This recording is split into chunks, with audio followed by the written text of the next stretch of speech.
Hey guys, this is Dan. Just doing a quick video for you, give you some basic instructions, things I wish I had known when I first started out. Majority of this stuff is going to be kind of self-explanatory. Fuel, don't run out.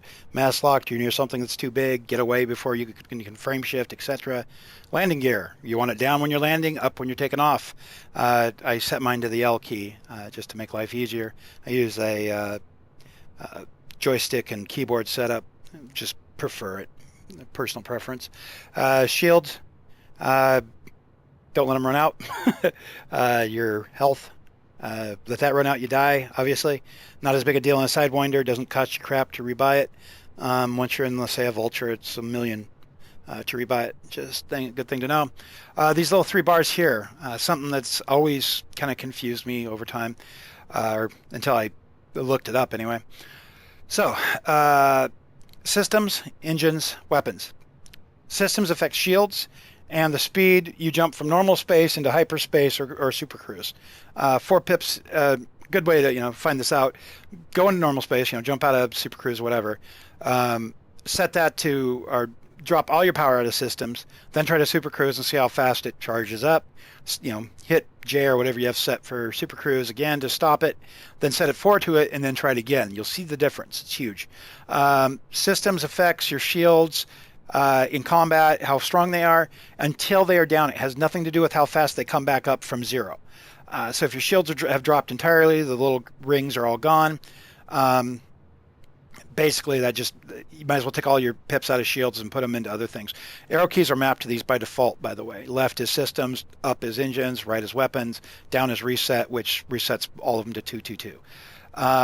Engines, that's thrust. These little bars here, it uses I think on this ship, it uses about that much of your engine's power to do one boost, one thrust forward, one thrust turn, whatever. I can give you more detailed information on that later. Normally in combat, I have 1 pip in that just to keep it charging, 2 in systems, and then 3 in a little bit in weapons, depending. In my Vulture, I always have 4 in weapons, but that's just because I have such large weapons in that damn thing. This little bar in weapons, as you're firing, will go down. When you stop firing, it'll go back up. The more pips you have, the faster it goes back up.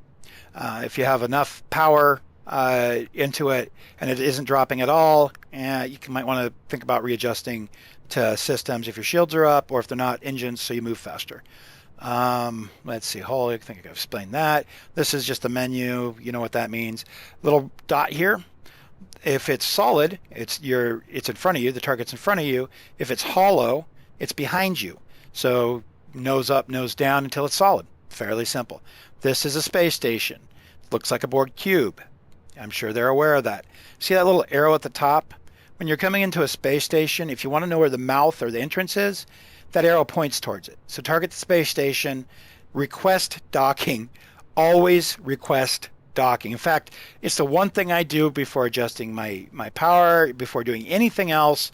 I make sure to request docking so I don't forget. It gives you 10 minutes, plenty of freaking time. Do it every time or they will blow you up once you enter the station. They'll fucking hit you with lasers and it sucks. Lasers.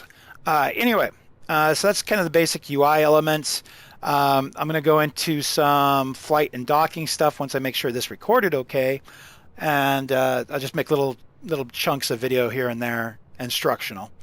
Anyway, hope you guys are having a good one. Hope everything's cool over in Boise. I will talk to you later.